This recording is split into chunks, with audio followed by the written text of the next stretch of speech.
the elusive chest goblin which makes its home among the socks, waiting for unsuspecting passerbyers.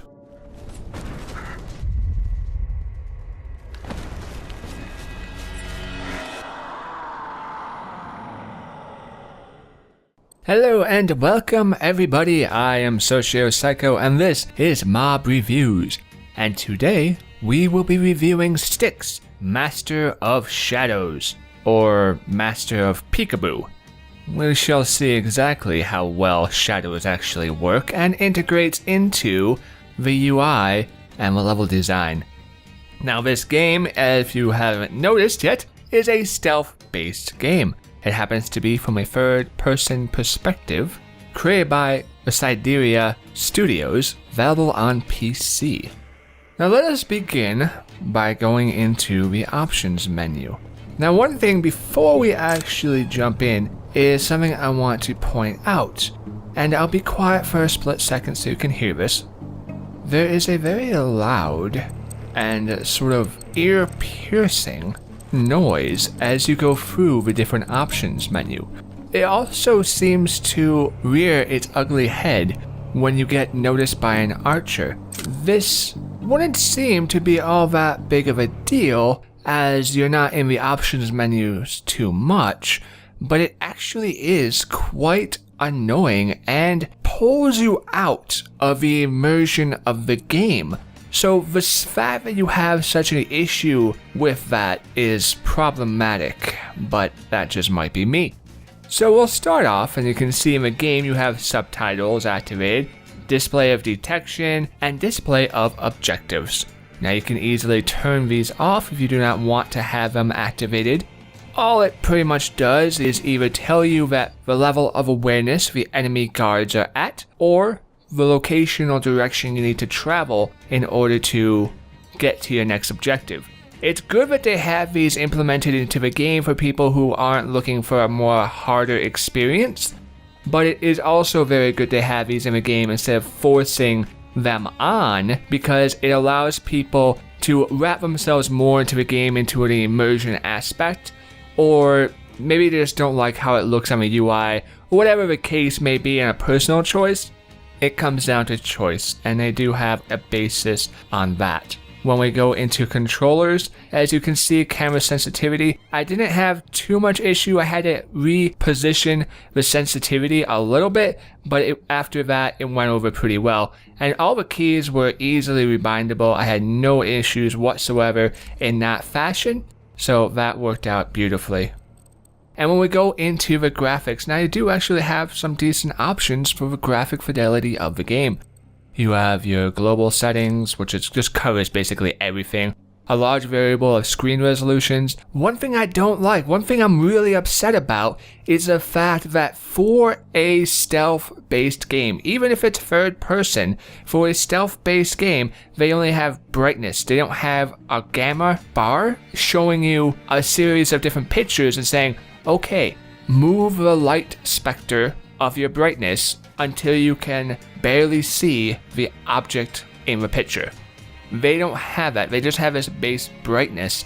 And so it's kind of off-putting, and that does go into the fact of the shadows, which we'll talk about in the game. But that is annoying and a small problem which leads into a bigger development problem later on. Now, as you see as we go down, they do have a large variable of graphical options as we told. I have not had an issue with motion blur, and if I didn't know any better, I would have said that this was disabled actually, because I had not noticed any motion blur whatsoever. So whatever little motion blur in the game there actually is done to either such a really finite reformity to where you don't notice and it fits in perfectly, or it's non-existent because it's not something you see and you're like, oh, I'm gonna throw up now. So there was no issue on that for a change, which is definitely nice. And as you can see, you have, and it loops back around. I'm not a huge fan. I'm really not a huge fan of a looping system here, but whatever, that's personal opinion. So you get the idea and of the graphics. Now the game does run at 60 frames per second, and I have not had any crashes whatsoever. I've not run into any performance issues such as tearing or clipping. The most issue I have come across is maybe being able to see into just one part of a wall but not be able to see like the entire map or anything else in some remote obscure corner of a level, which really gave me no advantage or purpose or anything else. I was just able to see inside a tiny bit of a wall but not beyond that, and that's really about the only issue I had. And the level design is so large, but we'll get into that in a moment. So there was not a problem in the performance of the game whatsoever. And then you have sound. Now you do have the voices, the music, and everything else. They are broken up on separate sound sliders, which is nice to see. It's very appreciative. Now, the unfortunate aspect and the good aspect is the fact that the game has some really nice music. It has this sort of Celtic but upbeat, not high-strung tension, but mellow at the same time. It's really a good soundtrack to the game, but it's not a question of the fact that does it fit everywhere in the game, because, yeah, you need to have the correct music for the correct scene and atmosphere. But the issue I found is while sometimes they really sync up well, instead of making music in other areas where it did not, they instead just kind of let the music slide. And so it's not really a sense of, oh my goodness, this is so boring without background music in certain parts, because there's enough going around in other areas. But I don't feel the music really dove into the area it possibly could have to grab the player and add that extra level of emotional connection or thrill into the actual gameplay. And when you were talking about a stealth game, that's very important to have those little nuances of music. And it does it here and there, but overall I feel it kind of fails, even though the soundtrack overall for the entire game is good.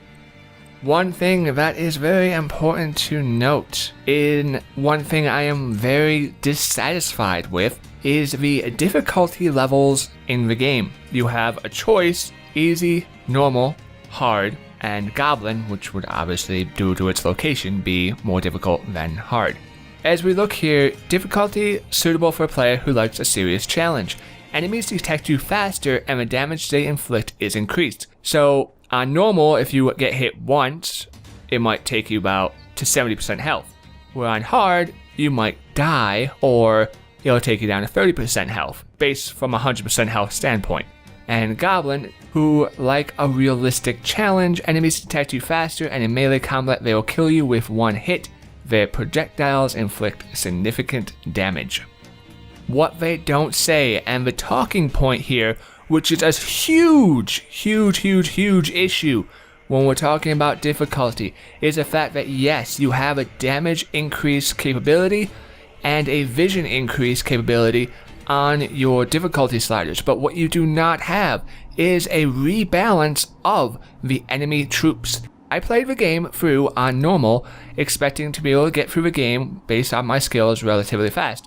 Now, I am not the most skilled player in the world, but I do like to hold my own. And what I found is a huge amount of troops, leading to a poor integration of actually allowing you to get used to the system and really just feel out the game before you start getting berated with more difficult settings. And this is the serious problem of the game, because as you'll most likely seen on Steam or other areas, they say, oh, this is a hardcore stealth game. This game is hardcore.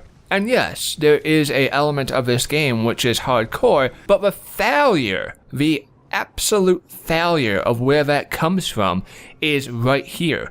The lack of developmental time in rebalancing the game for the different difficulty levels is where the hardcore element takes more precipice, and it can easily scare away people who are either new or on the fence or not so good at these styles of games. If I play it on normal and I go through a mission and there are 40 enemies on normal, I would expect there to be more enemies on hard or goblin, just as I would expect there to be less enemies if I played it on easy.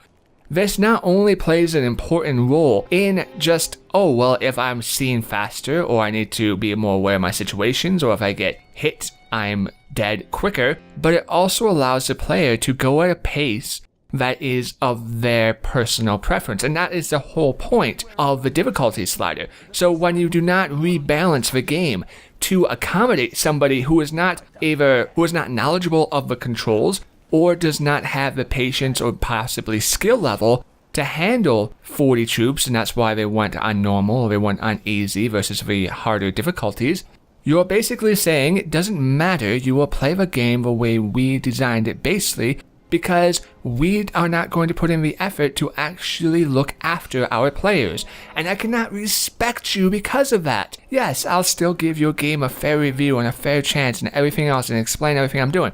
But when it comes down to a personal level, I cannot respect you. Because what you are basically saying is, yes, play the game, but these difficulty settings are a farce. So we don't really give a shit how much trouble you have playing our game, or how much actual enjoyment you get, because we demand that you play our game this specific way. We will not lower our enemy numbers. We will not change up the enemy pathing systems to make it more suitable for a wide variety of people who play. And because that is what you say, either directly or indirectly, I cannot respect you, because by doing so, you are wasting my time by not respecting my time or my skill level. And that is one of the main issues I have with the game, and it will go in and open up into more areas. Now, the first thing we're going to talk about when it comes to the gameplay itself is the movement aspects of the game. The movement aspects of the game, as you can see, are from a third-person perspective, as it is a third-person style game. It is a bit disorientating at first if you're not used to third-person style of games, and I believe this may be the actual first in-depth stealth game I have played from a third-person point of view. Now, the UI and the control systems, as well as many of the actions that they have taken, do come down to the fact that they have controller support in the game, and it feels like it's been built up around the fact that they're going multi-port with this. As they plan on coming out on Xbox and PlayStation, the design structure that you need to build your game to be able to incorporate those two platforms does significantly degrade the capability of playing in comparison to what they possibly could offer. And that's really an important thing to notice. Because when we look at the interface, yes, it is very barren, it's very clean, but you don't need a lot when it comes to a stealth game to begin with. You need a way to identify, am I in shadow, am I not in shadow? How is my movement? Is it smooth, is it not smooth? Are the controls for PC good as well? It's a very basic layout. And there are some spots where, because it's third person, you can either sneak a camera view around a corner and see enemies that are on patrol that you would not be able to from a first person view. But at the same time, you also have issues in seeing certain details, such as above you or below you, because of the camera angle. Now, going into a third-person style game, this is what you can expect. And when it comes down to the movements of the actual game, as you play as a goblin, and it ties into, okay, well, I need to jump across here, or I need to move over here, I need to pick up this body, I need to interact with the world. How all these things correlate, and they do it actually pretty well. The sleekness of the movement system is done pretty darn well. There hasn't been a point that I felt that the system of movement was really overly frustrating outside of maybe trying to drop down on a ledge.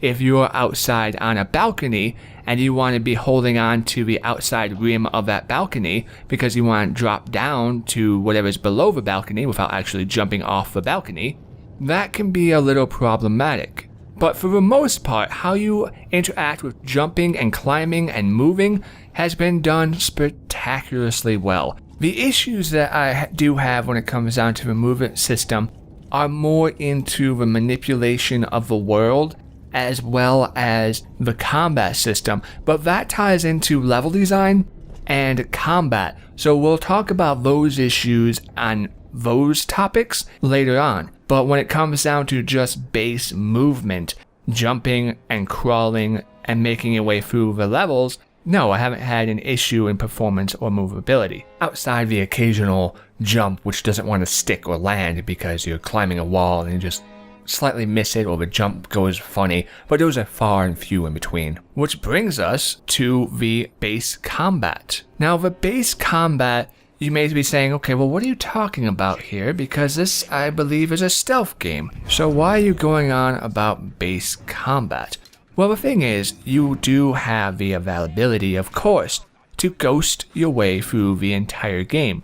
When it comes to this, you really have 3 mindsets you can possibly go. You can attempt to ghost your way through the entire mission, which means not be seen by anybody, or set off any alarms, or trigger anything that would alert people to your presence. The second way is the assassin route, where you may, depending on the variable personality type, you may just say, I'm going to kill every single person in here, or you may say, well, I'm only going to get rid of the people who are directly in my way that I can't really sneak around. And then the third personality is just a mixture of both of those, where I'm going to try to ghost, but oh well if somebody gets in my way. Well, when this does happen, as the game is designed perfectly fine for you to be allowed to ghost, when you get seen, or when you get swapped into combat because you walked around a corner, say, and you ran right into a guard, whatever the situation may be, when this does happen, it puts you into a parry situation. The annoying thing about the parry situation is the fact that it's done very poorly, almost like a quick time event, except I'm partially... I hate quick time events, I really do. And yet, the parry system in this game has me saying maybe a quick time event would have been better. And there's 2 parts to that discussion right there. The first part is when you begin the game, the first parry iteration is forced upon you. Now I get this, when you begin the game you have a tutorial mission and explains, the basics of what's going on and how to interact with the world. Understandable. It doesn't slow down the first meeting of the parry system because you get seen, the guard attacks you, and he attacks you at full speed. So here you are, and it immediately locks you into combat. It also has a basic tutorial cover box like, hey, this is what parry does. But it doesn't pause the game or slow the game down, and it does so in a fashion where like, okay, well now I have to read this and deal with this guy who's trying to kill me, and I'm locked in combat. When you become locked in combat, you are unable to move away from the enemy at a running pace or a style which you may enjoy. It is just that. You lose all free movement and become locked in combat. When this happens, you're pretty much dead unless you're facing against one opponent. If you're facing against certain enemies such as a bug or a beetle or non-humanoids, the chance of you dying once you're locked in combat is almost guaranteed.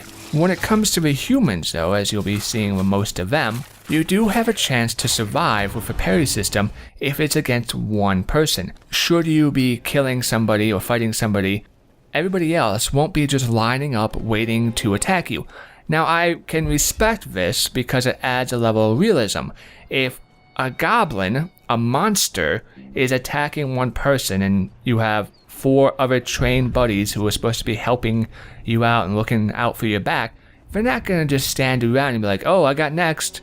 So yeah, they are going to attack you and hit you. And this is not an issue or problem. The only real problem is the fact that it locks you in combat, as there is no real warning sign. And the best thing to do to actually be successful in the parry system is looking at the arms. Don't look at the swords or emotions, look at the actual arms and see when they're going to swing and when they're going to hit, and then react to that. It's the same thing when it comes to sword fighting. You keep an eye on your enemy's physical stance and their feet to judge what move they may be taking next. The system can be annoying at times, especially when you're trying to do a certain move or when you're fighting an archer. Because when you fight an archer, when you come up to an archer, there is a severe lag time in between when you actually go into the parry system and when you're actually able to swing and attempt to parry. And the archer will be able to shoot you as well during the parry system if you're not fast enough or skilled enough or whatever. So there is all these variables of annoyance, and it's pretty much just turns into, as soon as you get seen and you get stuck into parry system, depending on your personal skill and upgrades, you might as well just load back up your quick save because there's a good chance you're just going to die. There are ways to defeat your enemies for the most part. Some enemies you cannot defeat, such as orcs, but if you have armored enemies or bugs, there are certain ways with quickness to be able to defeat these opponents. And when we talk about bugs, it's very annoying because you have to do it and you have to spam click your mouse to get that very split half a second window to where you're able to do your special attack before the bugs swarm and kill you. So the combat system in the game is not flushed out at all, and this can be a good thing and this can be a bad thing, because the game is primarily supposed to be a stealth game.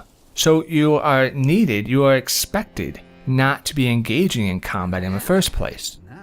And because you're not expected to be engaging in combat, it's understandable that one hit will severely disable you or cripple you or hurt you, or bugs will swarm you, but at the same time you're not allowing the player to have perhaps the skill of a rogue or an assassin or whatever terminology you want to use to survive in this incredibly harsh world. And this survival and this capability to survive is what really matters. There is no way to distract the enemy, and it's really frustrating. You do have a sort of skill list of options available, but because it is a third-person game made for multi-ported, there are sort of limitations. And even then, it's like, well, wait, that doesn't make sense, because thinking about it from a development standpoint, there could have been ways for them to actually implement things. And what I'm talking about is the ability to distract your opponent. Now, there is one way to distract your opponent with the summoning of a clone, and we'll go into that in a moment. But what I'm talking about is something as simple as picking up a bucket and taking a bucket with you. A very small wooden bucket, or a cup, or a pebble, or a stone, whatever variation of small, easily carryable object that you want to think about. That can even be an item, like, hey, you are only able to carry 2 of these, or 1 or 3, or whatever the number may be. This would offer you an availability not only in just sneaking around the enemy, so you wouldn't have to rely on cheap tactics, but it would also allow you the availability to make traps a lot more meaningful when it comes to dealing with the enemy as you want. If you set up a trap for a bunch of enemies and you're like, okay, I want to get these guys under a chandelier, or I want them to go right in this one location, whatever you're planning, but the only way for them to get over there is by a clone, and they see a clone and like, clone, kill it, and they run to it in a violent, abusive manner, and then they kill it. They're not going to be searching around in that location, not going to be standing there very long after they kill it, and they're done. They're like, mission accomplished, we completed our task. And what this means is it gives you that window of opportunity, it makes it even smaller. So yes, you can lure or attempt to lure an enemy into a trap that you have created based off of a cloning skill that you have. But without having the availability to toss an item to make a noise, to distract a guard, to make an enemy move somewhere else, limits so much the stealth aspect of a game. You're basically cutting half of the stealth element of a game out, because majority, or at least half, of what a stealth is the fact that you can confuse or lure people away, or distract them, or make them explore or look at something else. Level design ties into that a little bit. How do I get through this door? Are there 2 ways, 1 way, 3 ways? How is that done? And we'll talk about level design in a moment. But to make up for that capability, because maybe your player doesn't know about those other ways, they should have the availability to play the way they want, as well as the fact to be able to manipulate the guards in all instances to get through the level in a fashion that is more suited to their current skill or knowledge. Now, I talked briefly about some of the skills that are in the game. And we're going to go into that. Now, you do have this sort of cloning capability, and it has different items in it. Some are good, some are not so good, some are useful, and we'll talk about those now. When we go into the actual cloning aspect of the game, you can see that there is a bind ability. Now, this bind ability is pretty much useless because you can only attack your enemy, but it doesn't allow the clone to kill the enemy. It only stuns them to a point, but he can only initiate this task from behind or from the side where the enemy has not yet seen him.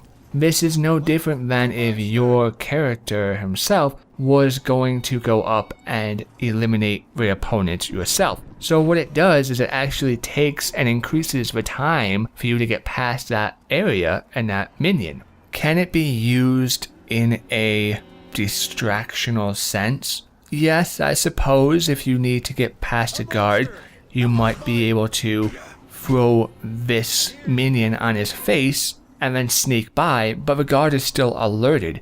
So if you're going for a ghosty feel of not setting off any alarms or alerting anybody to your presence, having a goblin face fucking a guard, I'm not an expert, but I'm pretty sure that's cause for alarm.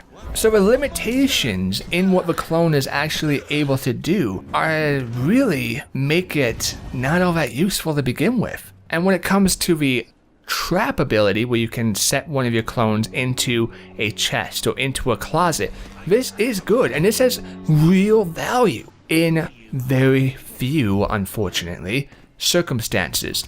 The fact that you have to lure an enemy by sound or exploration, because if you have a minion in a chest, if a guard does not walk past that chest on his route or does not come near that chest on his route, he will go out of his way not to go near any of those. My observations during play have been the fact that, yes, there may be chests that you can hide in or dump bodies in, but if you try to set those chests up as traps, the enemy will not even go near them, not because they know it's a trap, but because it's not in their pathing system. And there's no way to make a sound to say, hey, go check over near that chest. Because if they see you, then they're going to be alerted and they're going to try to kill you, and they're not going to just walk on by and be victimized. They have a chance of actually dismantling your trap. So it makes it really useless.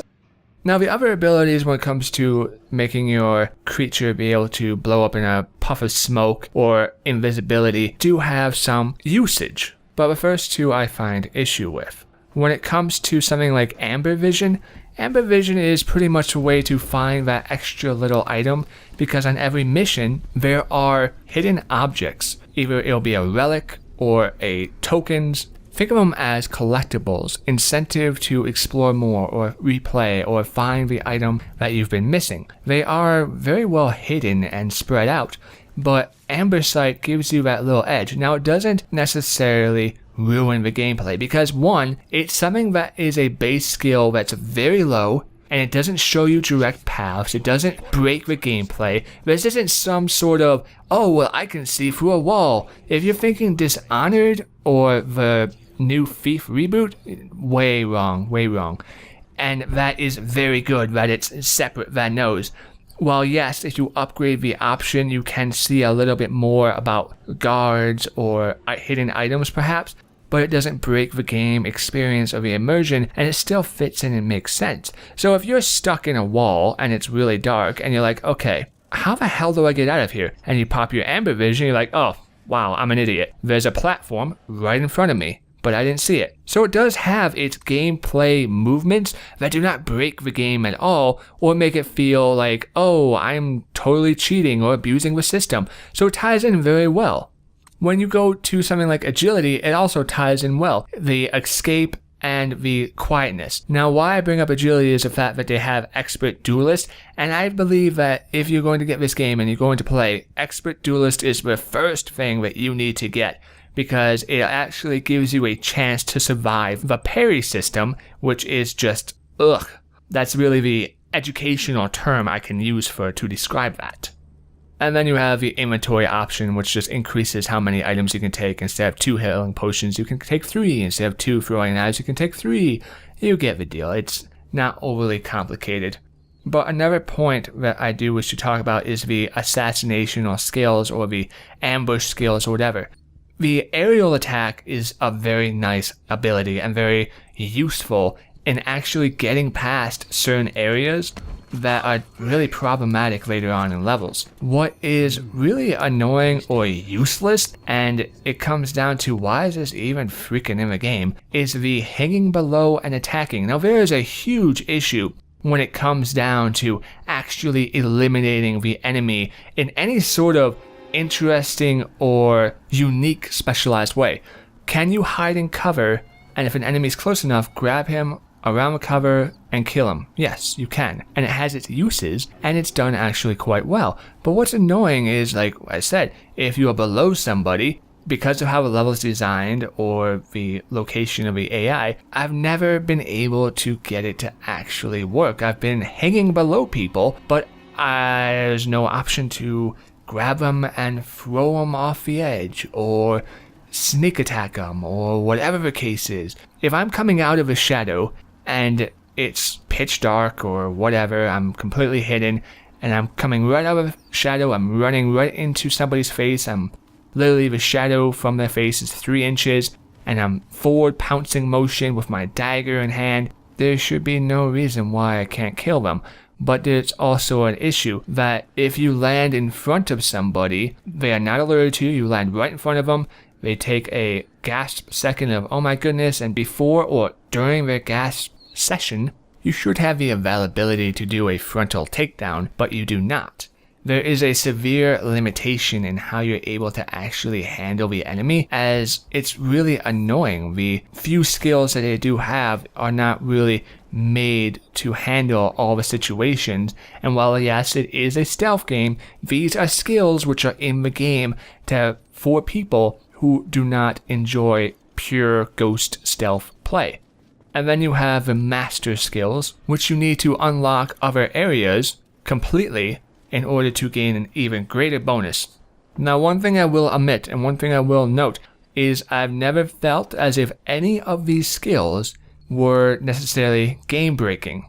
The closest skill to a game-breaking sense or stance would have to be the invisibility ability, which allows the player to cloak themselves in shadow using the magical amber, the amber which is equivalent to mana, for a small time. When you have this upgraded, the amount of time that you can be invisible is indefinite, but the bar will move down the more you move. So you can stand still for an hour and be invisible, or move 10 feet and then be seen again. The way the level is designed and the difficulty, it feels that sometimes using the invisibility option is the only way to get through. Now that may not be true, and that is perhaps a personal opinion based off of my skill level and my experience in playing. But regardless, it feels a lot like, due to the difficulty setting that we talked about a moment ago, because there are so many guards and the pathing systems and everything else, that you do need to rely on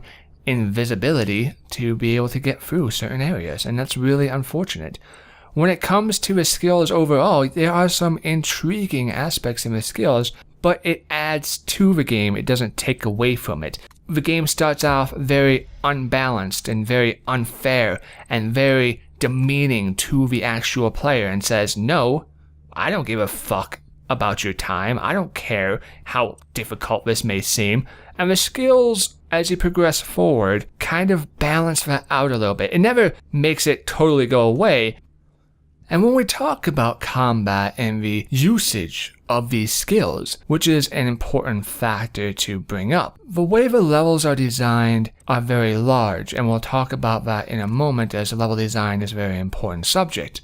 But how you interact with the world and combat and how you defeat your enemies is important as well. Now, I do like that there are certain areas, whether it be a crate of goods or a chandelier, you can lure or attempt to lure people underneath where that would fall. You can then unhinge it and it will fall crashing down and killing those below it. Or you can wait for a patrol to go through. Whatever the situation that you may desire to happen, you have the availability for a little bit extra of a assassination or, oh my, that was an accident. Because when it does happen, if an enemy does not see you, they're going to blame the equipment, not you, which is nice. They're going to be like, oh, how did this happen? It must have been a malfunction in the equipment. Not, oh my god, there's a monster running around. Quick, hurry, everybody to arms.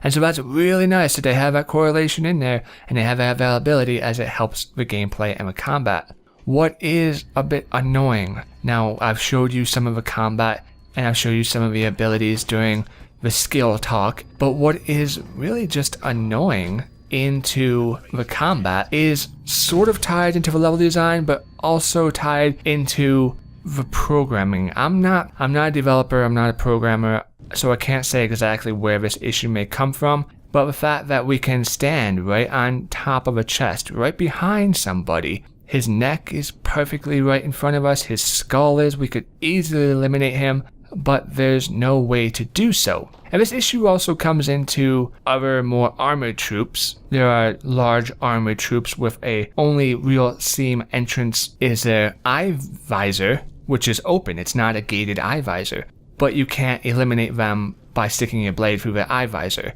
Maybe there would have to be a certain way to do that, but there's not. There is a huge limitation in how you're able to eliminate certain enemies based off of the location that you're at or the type of enemy. Now when we look at this enemy here, we're beyond the box, we're in front of him, we're next to him. There are certain areas where, okay, I can take him out if I'm next to a box, but I can't take him out if I'm above the box or on the box. Now is this a huge deal? No, because like I said, it is primarily meant to be a stealth game, not an action RPG or something like that.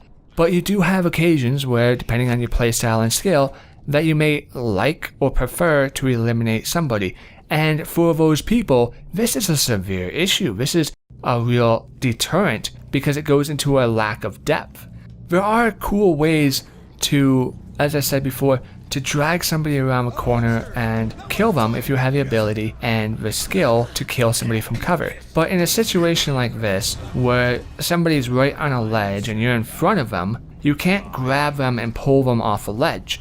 You don't need some sort of special ability to be able to do that, and it's really unfortunate that there's not some sort of animation or capability to do that. Yes, if you sneak up behind somebody and they're on a ledge and they're not aware of you, you can push them off a ledge, but you can't do anything cool like grab somebody and throw them off a ledge or whatnot. And that just brings into another limitation of the actual game and the combat system that's in there and how you deal with the enemy.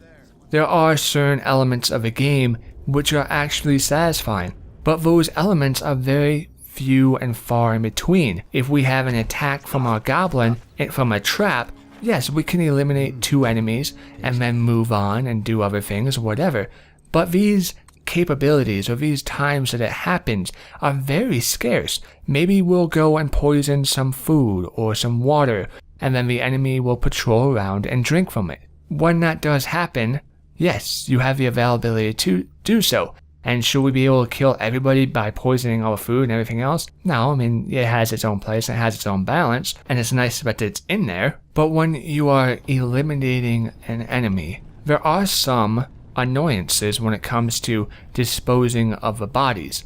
You can take down an opponent based on skill or location or whatever, and you can hide one body in a giant chest. These chests are pretty big. I understand one body in a closet, but the chest is able to hold, by the size of it, at least 2 or 3 guards, but you're only able to put 1 in there. Now this may be there because of a balance reason, and that's why I'm not like, well, just be able to make it a clown car and put 15 guards in one chest, but at least 2 would have been nice. Or maybe 1 large armored guy or something. There are certain ways to hide your enemy's bodies or to eliminate the chance of the enemy finding a body. You can put it into a closet, you can pour acid on it and that will dissolve it. You can drop it off a ledge and into the pit below so nobody will see it. But sometimes, due to how the design of the game is created, dropping somebody over a ledge is really a pain in the butt. If I want to take a corpse that I've acquired and I want to throw it over the edge of a railing into a pit below, you will be really hard pressed to actually be able to do that, because once you get up onto the ledge, you can't re-pick the body up and then toss it over, or you can't throw the body on top of a ledge because of how the animational quality and your size are. And because of this, it really limits you as the levels go on as to what you're able to do with the bodies in your availability to discard them. Why this is a bad thing, why this hurts the game, is because it diminishes the player's ability to be creative. If a player wants to try to hide a corpse in a small cubby hole that you can crawl in, you should be allowed to try to drag that body in there. If a player wants to dump a body down a shaft or over a ledge, the system should not just be made in a fashion of, oh, hey, you can move through this area or you can jump over this, but you can't actually interact with it. And that's really one of the main problems with the game, is you can't interact with your atmosphere. As I said, I play the game on normal difficulty on my playthrough. And on normal, I found that the enemy still was able to see me actually quite abrasively. Their view and capability to see in the dark was really astonishing, I would have to say. Almost to a highly annoying point. And this stealth aspect of the game is perhaps the meat of the game, Master of the Shadows, so they say. But it feels and plays more like Master of Peekaboo. Yes, you're hiding in a location, and you do have a way of telling that you're in the base coverage of shadow. Your arm will light up the color of ember in this game, like I said, which is the same as mana. And this will say, hey, you are hidden in a shadow, but it doesn't really tell you how much hidden in a shadow you are. It doesn't do a good job of correlating to you how visualized you are to the enemy. If the enemy becomes alerted to you, then you'll have a bar which will first be like, hey, was there a noise there? And then a second bar, which I'm going to go and explore that area. Followed by a third bar, which is combat. Now you can turn that visualization off in the options menu, as I went over before. The problem with this, the fact that the enemy can easily see you, leads the game to being a quick save manifest. It seems every time you make it 10 to 20 feet or past one guard outpost, you need to quick save your game and then continue again, because as soon as you get seen, there's a good chance that you will be killed or driven into a position on a forced retreat if you're fortunate to not get locked in combat. There are ways as you progress through the game to avoid getting locked in combat if you're fast enough to run away at the right time. But the enemy can easily see you. It doesn't feel like it's really balanced all that well. And so when we look at the actual shadows and the stealth of it, yes, okay, I'm in a corner, I'm hidden in a shadow. Or so I'm told I'm hidden in a shadow because my arm is lit up. But the enemy can still easily see me, where I thought I perhaps was safe. And it uses this really stupid system. It says, okay, if you are in a corner that is 10% lit up, the corner that you're hiding in is 90% dark, then just add 10% light to that in your head, visualization, the enemy will be able to see you because of that 10% of light if he gets closer to you. And he can be, say, 3 feet away from you and he can see you. Okay, maybe that's fair. But now, the same illuminational option, but you use the ability to hunch yourself against the wall. There's no animation where you're breathing in, you're not and sucking in your stomach. You're not propping yourself up against a wall and making yourself thinner or doing anything to really drive yourself into the corner. You're still taking up the exact same amount of space. You're still breathing at the same pace. You still have the same visualization of illumination in that corner. But now, the enemy can't see you. So why is this an issue? Why do I bring this up? Because if I'm moving across a room that I believe is completely darkened, I will still be seen by the enemy more times than not. Due to the level of ease upon which you can be seen by the enemy, due to the frustration of not really knowing how hidden you are or not hidden you are. Not having a way to truly judge your level of stealth in a stealth game is truly annoying. And it brings up this fact that, okay, I made it past guard post number 1, quick save. Now I made it past patrol guy 1, quick save. Patrol guy 2, quick save. Up, I got saw, quick load back up. Up, I got locked into combat. Up, I fell off a ledge. Up, I did something. Load back up. It goes into this peekaboo mentality where you need to actually just trial and error and understand everything about the level design before moving outwards. And that is really a problem with the system.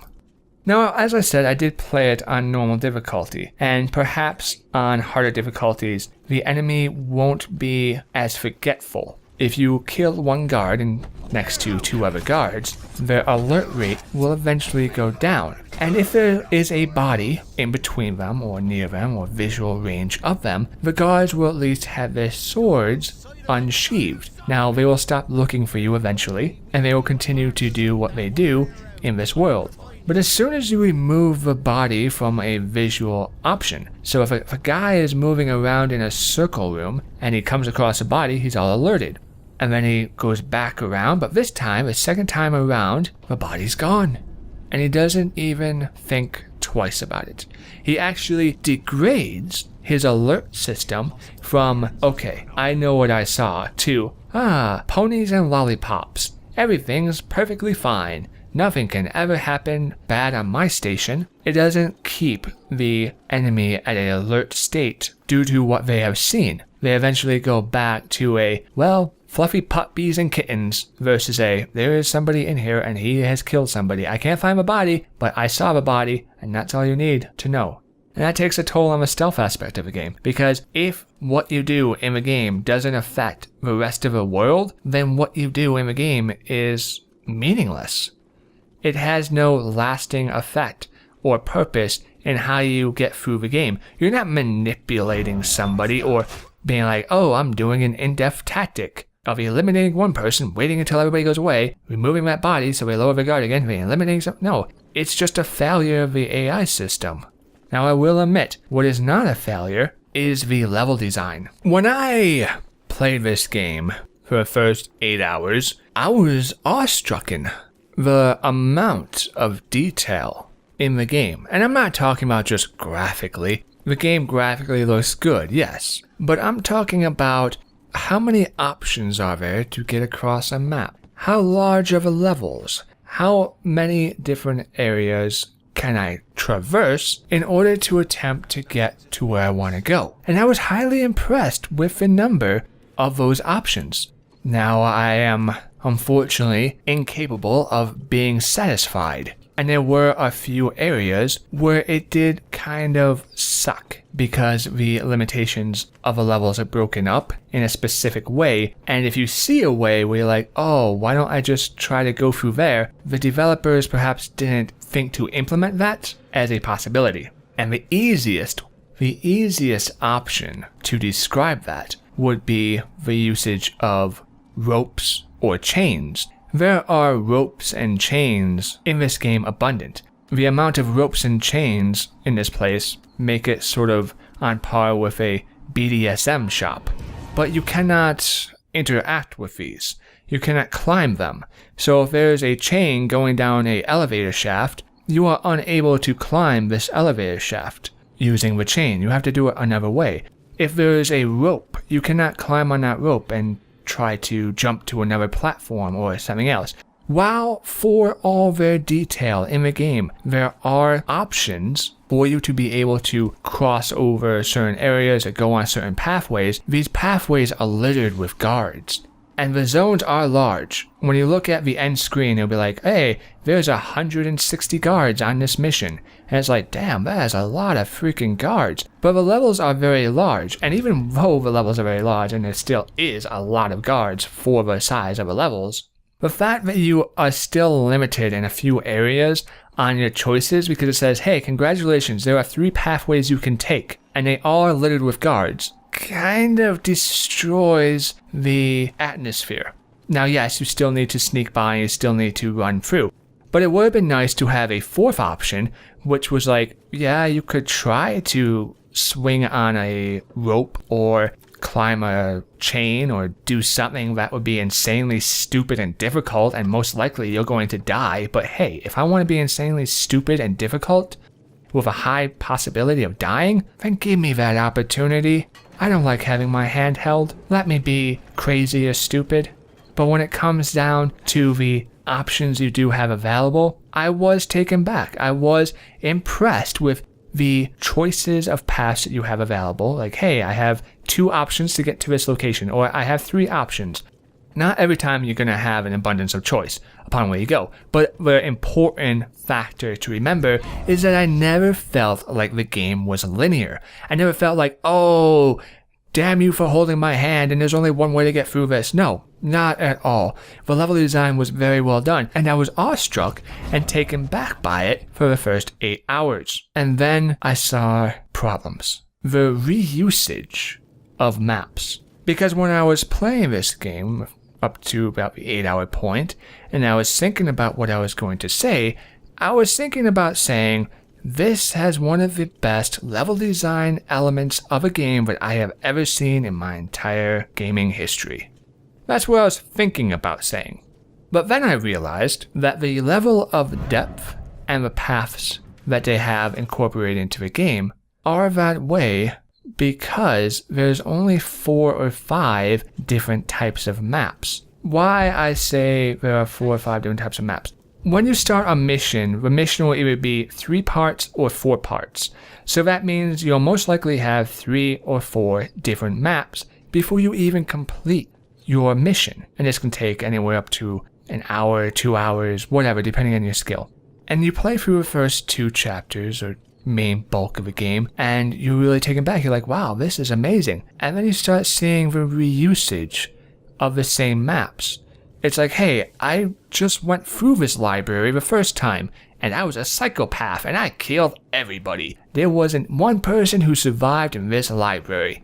And by reusing that map, you're basically saying, everything I did the first time through was meaningless. The game has no depth then. Now, there is a level of disbelief. If I never come back to that library, in my mind, I can think that those people were like, what the fuck?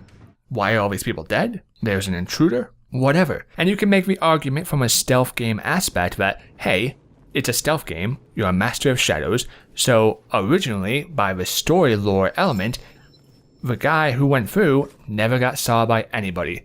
But whether you get seen by nobody or you kill everybody, the game has no sense of correlation and connection to your previous journey through it. And this is seen by the fact that there are collectible tokens on each map. And when you reuse these maps, yes, you may put the tokens in a new area. Hey, congratulations, you spent X amount of time finding all 20 tokens on this map. Time goes by in the story, you come back to the same map, and it's like, find tokens again, but they're in different locations. And you're like, what? I've been here already. I've done this. I've played this game. I've explored this map. I have seen what there is to see. And so what happens is that they kill their replay ability to a point. Now, it may be still a difficulty option if you went through the first time and you killed everybody. And now the second time you're going through, you're like, oh, I want to play the game again, but I want to do it stealth. This comes into a failure of the level design, but also the difficulty. Because if I'm going to replay again through the game on a higher difficulty and try to go stealth, I already know every or majority of nooks and crannies in these levels on these maps because I've played these maps 2 or 3 times on the first playthrough. Not because I was restarting the level, but because I've come back to it from a different mission point instead of starting at the north side in mission 1 and getting to the south side. Well, now on mission 4, I'm starting from the south side and I'm going to the north side. And we're not talking about backtracking. We're not talking about you go in, you steal something, you come back out and you escape. No, I'm talking about a completely different mission. And because of this, because the level design is repetitive in that fashion, it kills the atmosphere, the story, the immersion and much of the experience. It is really frustrating and annoying. And it's really upsetting to have to say something like that, because what they do have is great, but it comes into a death by reusage. I've already explored here, I've already seen here, I've already done this. I don't want to see the same aesthetic. But part of a story and a progressional element of a story is to continue to forward yourself through, to see more things about the game that you have not seen previously, to explore new areas and have new challenges. And changing the location of certain mobs or changing the difficulty of what minions are on the map do not change the overall feel of the game, because by that point you already know the best way through, or you already know how to handle a situation. It's not anything fresh or new, and it makes everything that you've already done kind of feel meaningless because you've been there already. So the base level design, in my opinion, is good, but the long end, it's horrible. And this level design and its lack of extension of it comes into a serious element of lack of atmosphere. And this goes pretty far. This doesn't just come down to, well, you see now, when you go through this area, you run into this mob and it does this, and you've already seen that.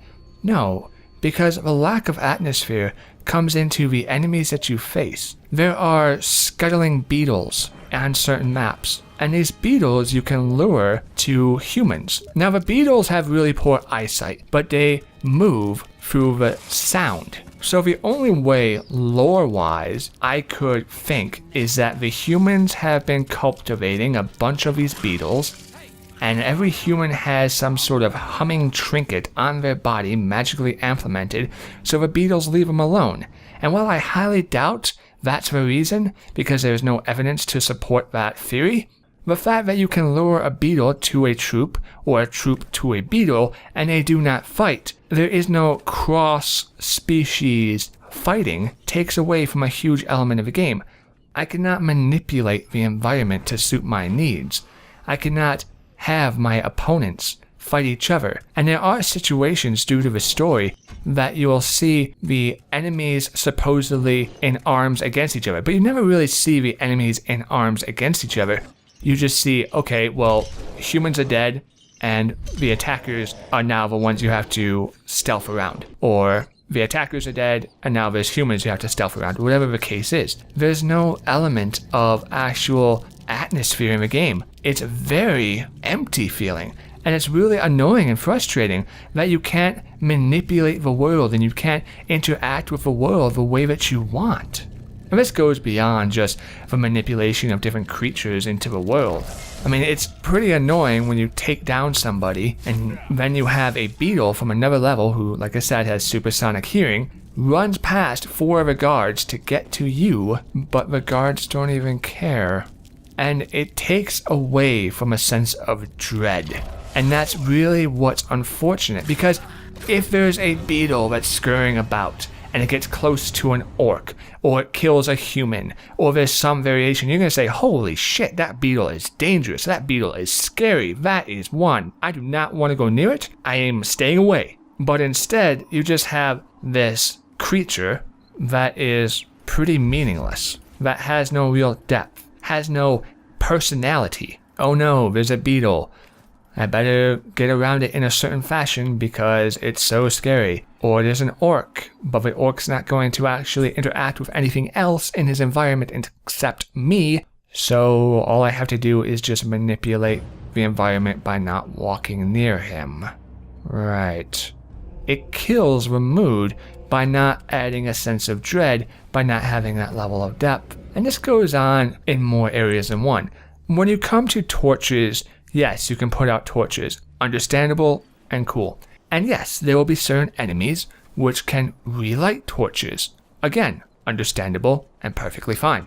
What is annoying is the fact that there are some light sources that you cannot destroy. You can unhinge chandeliers, and you can knock a chandelier down and it'll make an area completely dark. But you can't destroy a lamp. Or you can't put sand into a flaming cauldron thingamajiggy. Yeah, sure.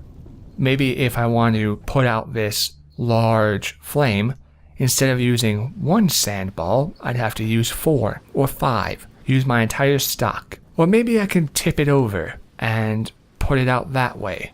The fact that there's no real depth in how you are able to interact with the world is where the real issue actually comes from. Because you are so limited in your capability to actually do anything which affects the world, it doesn't make you feel like you're stealthing through or able to manipulate the stealth aspects of the game.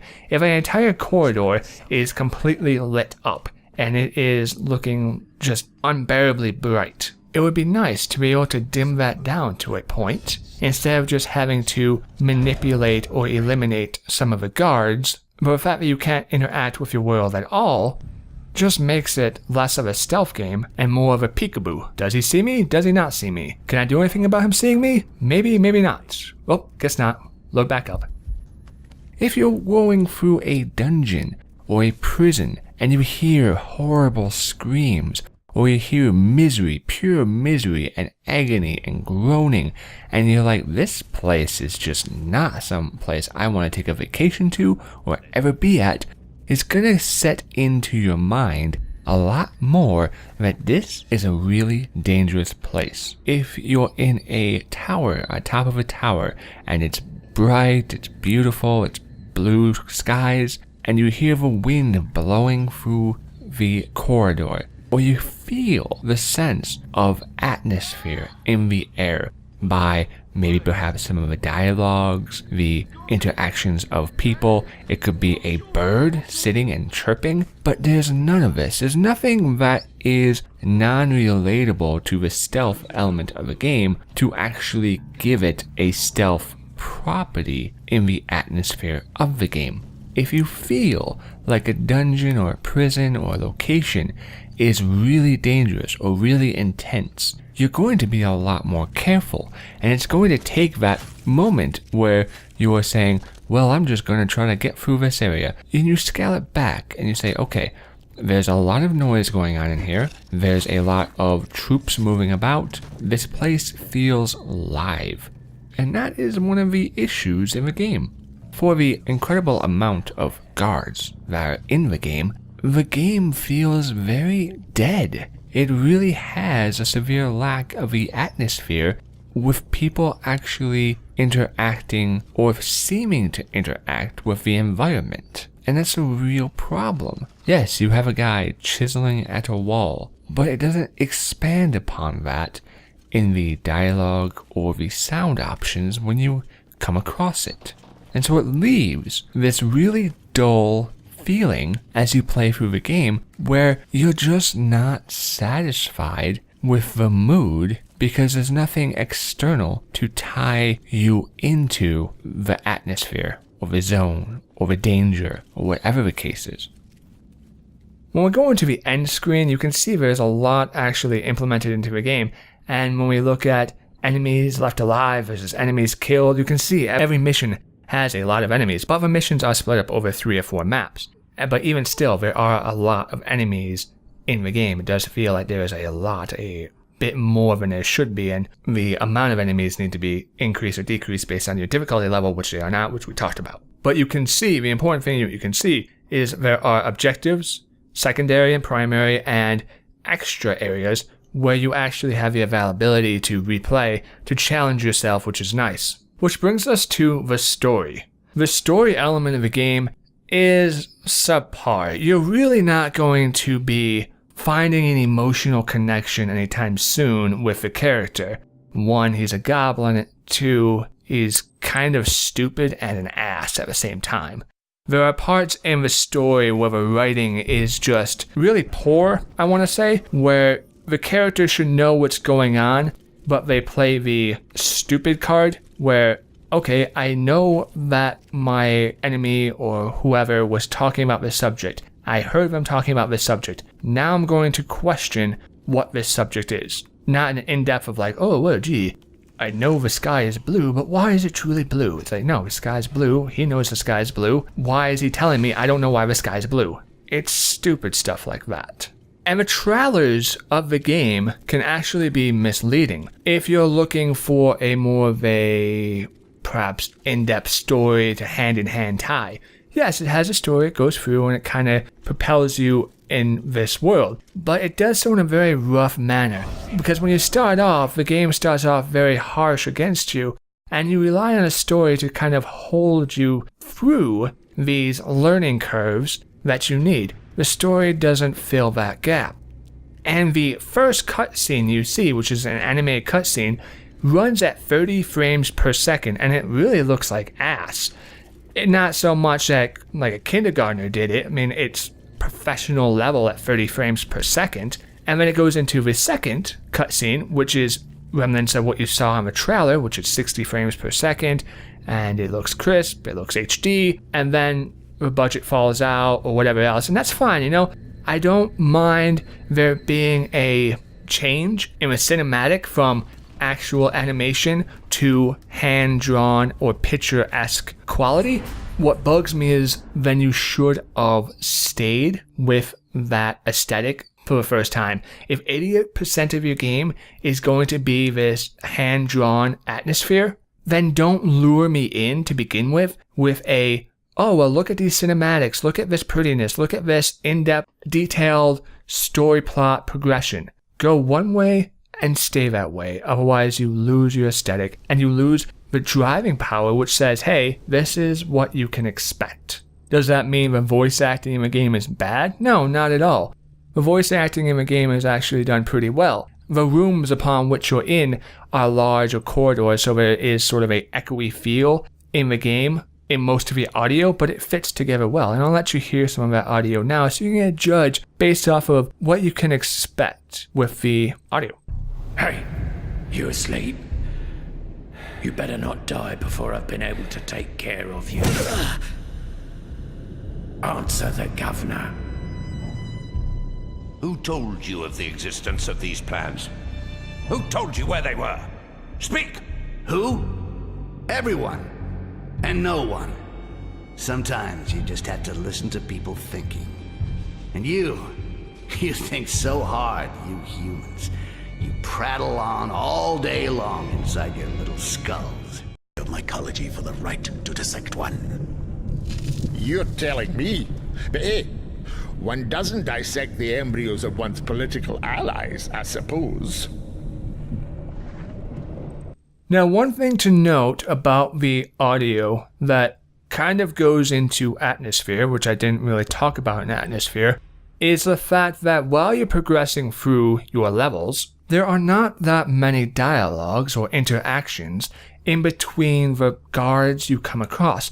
You do have occasionally a few dialogue lines, and you do hear a few bits of talkings in between the people. But they're very far and few in between, as well as the fact that I've actually seen these items be reused. There was one level where a guy was talking about wanting to reclaim his lockbox in a gambling game, and on that level, I slaughtered everybody on that level. I killed the guy talking about his lockbox. Later on in the game, as we were talking level design, when we had to go right back through the same map, miraculously the guy whose throat I slit was back alive, and he was talking about his lockbox yet again. The reusage of the audio affects not only just the audio but also the atmosphere. So what are my issues when it comes to this game? What are really my pet peeves with the game? What are my problems? Why did I enjoy or not enjoy this game? Well, it comes down simply to the fact that the atmosphere is very lacking. That you don't really have that much way of control in your interactions. Well, yes, you can move across the map fairly well. How you interact with the environment is very lacking, and this is also shown in the fact that when you come across an enemy, you only have the option in between doing a silent takedown, which will just kill the person silently, and it is a slower takedown, or you can do an immediate kill takedown and they'll cry out. My fault with this system is the fact that they have it backwards and they limit people who perhaps don't want to kill. Somebody who wants to play through the game and knock people out or make them unconscious, having the availability to do a silent takedown should put the person in a chokehold or some variation and knock them out slowly, just as the current muffled kill animation does.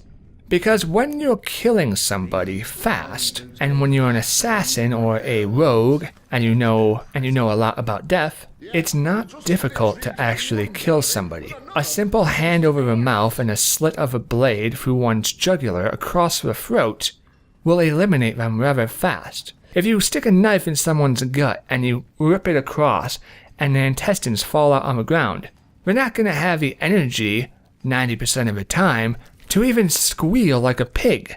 They're going to be in awe, shock, pain, shock in more than one way. Shock as in, oh my god, this is happening to me, and shock in, my body is losing blood, and I'm dying, and I'm going to pass out. Killing somebody fast and efficiently is not hard. It's actually quite easy, and done properly with the correct skill can be done so in a fashion with very little noise. But taking somebody down, taking the time to struggle with somebody, to wrestle with somebody, or to put somebody in a chokehold where they have the availability to perhaps scream or kick or knock something over or whatever the case may be, would take longer to subdue. So not only is the fact of it saying you have to kill somebody, you don't have the option to knock somebody out, it's either ghost completely or kill somebody, but they also have a mechanic and a timeline of killing somebody backwards. The game runs for what it is fairly well, but with the issues in between the lack of atmosphere, the incapability of you reacting to the environment or the environment reacting to itself, destroys a sense of purpose in the game. You go from thinking, okay, this is cool, I have a mission, I'm going to do this, I'm going to get through the game, it's going to have a reaction on a story, I'm going to progress through, and none of that's true. Everything you do doesn't matter, and so it ends up being a giant time waste, because you continuously end up in the same situations. And I am not a fan of the parry system, and while I do give the parry system a reprisal, because it is a stealth-based game, not a combat-based game, and I would have liked to see a better implementation of a targeting system, I cannot find fault necessarily at the game because of its poorly integrated parry system, and that's why I find fault with its difficulty in how many enemies and patrolling of those enemies there are. At the end of the day, after everything is said and done, the tally of this game has a lot of problems with it when it comes to actually having depth. People have stated that this is a hardcore stealth game, but it's not hardcore because of the elements within the game, but because of the poor design in certain areas. The difficulty in not really affecting the amount of troops, but only affecting the sight range and their damage, really puts a high bar even on a beginner who wants to play on easy, tied into really the frustration of learning the controls or learning how to get out of a bad situation such as parry, and having to continuously quick save. While that may be an issue on my fault alone in my skill, having the feeling that every time I move forward and I get an inch, I'm going to need to quick save, otherwise I'll be spotted or killed, is rather frustrating. And it doesn't come into the fact that the level design is bad, but the fact that the difficulty is unbalanced. Many of the animational qualities in the game and the graphical performance of the game are done very well. It's an entertaining visual game, and how you platform in certain areas does have some limitations, but it also gets by for what it is because the level design is well done. The story is basic, but enough to get you through, but not anything to drive you through if the gameplay isn't satisfying to your desired level. It is one of those styles of games where if your skill is lacking, then it will drive you away before you get to actually enjoy it. It is a hardcore game, as people say, and those who enjoy stealth-based games, those who are looking for a challenge, or those who really don't care about the smaller things that I said, will enjoy this game then just fine. And so when it comes down to me recommending the game, yes and no. If you are somebody who's experienced in stealth aspect games. If you're somebody who enjoys a challenge and somebody who doesn't care necessarily about the balance of certain elements in a game and willing to take the bad so long as you get to play in a stealth style, then yes, this game is for you. But if you're new to stealth games, or you expect a certain degree of depth, or lighting effects, or user interface, or understanding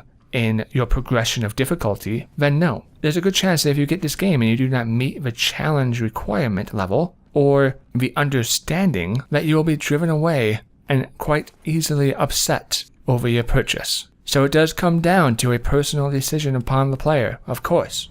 And unfortunately, the game draws the line in the sand rather abrasively. So ladies and gentlemen, there you have it, Styx, the master of peekaboo. I have been SocioPsycho, and this has been Mob Reviews.